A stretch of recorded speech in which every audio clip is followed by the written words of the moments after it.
everything that you can actually see with your eye is just the smallest sliver of life on this earth. Most of life is invisible. We still have this idea that we're the most central feature of Earth. And it's the humans that are the bystanders. The microbes are doing the work. Wat doe je als je dingen ziet wat niemand ooit heeft gezien? What do you do when you see things that no one has ever seen before? L-A-Y, lay, u, then, they pronounce it with a V, Hoek, Leeuwenhoek. Anthony van Leeuwenhoek. He was a haberdasher in the city of Delft in the Netherlands. And why his curiosity found an outlet in microscopes, that is just lost to history. We really don't know. The quality of his microscope was superb. He made some 500 of these small instruments, and only a few of them he showed to visitors. He never told anyone how he made his lenses. Robert Hooke in England, he wrote this wonderful book, Mikrobiologi. The first observations of the small world with lenses. One of the first things that Leeuwenhoek did was look at things that Hooke had looked at. There was a stinger of a bee, leg, I believe, of a louse, singular of lice. But he saw some things that Hooke didn't see because his lenses were better.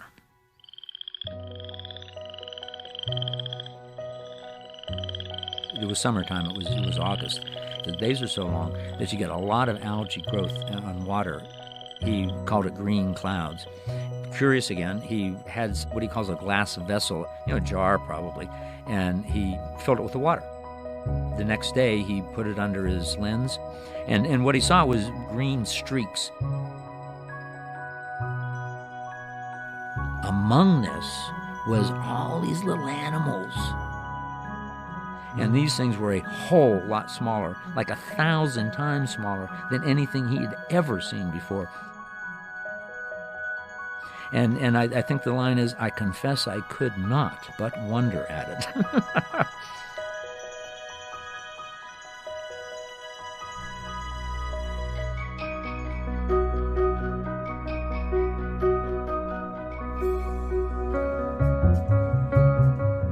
Leeuwenhoek called them in Dutch dierkens.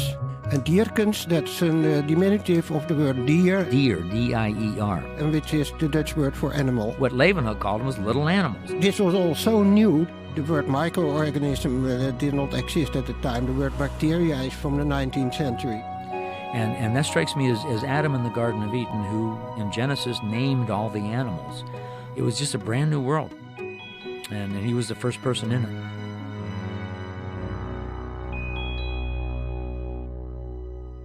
He wrote a letter to the Royal Society, one of the first organizations to practice experimental science. And they're going, oh my heavens, what is this? At first they didn't believe it. Finally, the other members of the Royal Society were also able to see it. And the rest is history. And so he discovered many things. Sperm, red blood cells, protozoa, and bacteria. Which nobody had ever seen before. He is the first person to see everything he looked at for 50 years.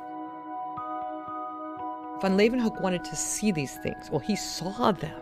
But now we get most of life is microbial. If you look at the tree of life, only this tiny little part is every single thing you've seen.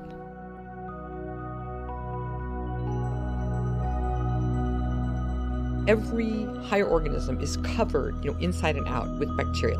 And humans would not be alive if these little 24/7 partners weren't giving us all of these genes and proteins that our own genomes don't encode.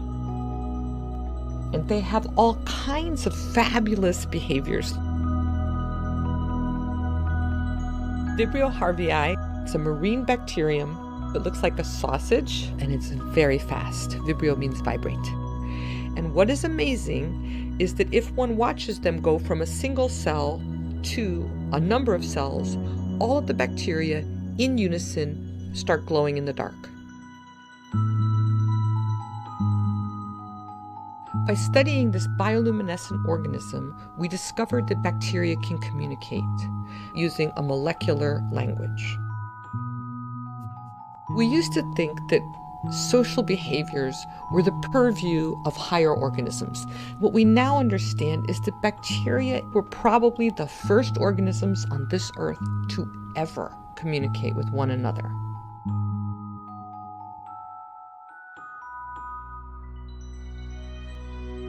We're always looking at an unknown world.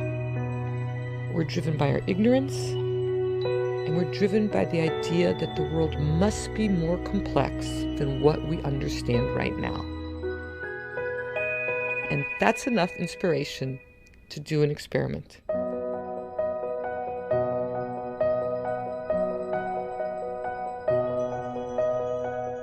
Can you imagine being the first one to see your sperm swimming around? I mean, that'd be a scary thing, right?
Have you ever wondered how things get sick?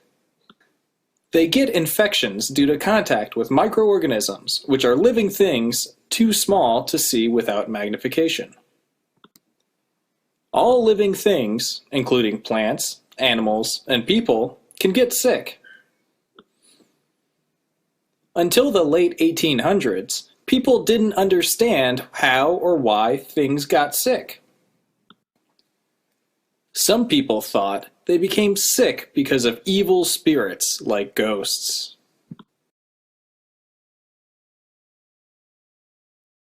Other people thought maybe things got sick because of bad smells. No one knew what was causing them to get sick. Before the 1800s, people believed in spontaneous generation. This was the idea that some living things, like flies, can appear out of regular objects, like garbage. A French scientist named Louis Pasteur changed the way we understand the world using science. He proved that spontaneous generation was not true. Instead, he gave an explanation called the germ theory. Germs, which are microorganisms, are all around us. He demonstrated that they were capable of spoiling foods, like grapes, when they come in contact with them. There was nothing spontaneous about it. This idea inspired a German scientist named Robert Koch to ask if microorganisms were causing disease. He exposed animals to different microbes. Certain microbes cause the animals to get sick and even die. Koch came up with 4 rules called Koch's postulates that are still used by doctors and scientists to test whether a microbe is making an animal or plant sick. The first rule requires that the microbe always be present in the organisms showing symptoms, which are signs that something is sick. To follow the second rule, the microbe must be removed from the organism and grown outside its host. This is called isolating a microbe. The third step is taking the isolated microbe and using it to infect a healthy host. This newly infected organism must show the same symptoms as the original sick host. The fourth and final rule requires that you isolate the same microbe from the newly infected host. These 4 steps are known as Koch's postulates. Brought to you by Cornell University School of Integrated Plant Science, Plant Pathology and Plant Microbiology Section graduate students. Photography by Mike Fulcher. Narrated by Chase Kroll. That's me. Drawings by Megan Daniels.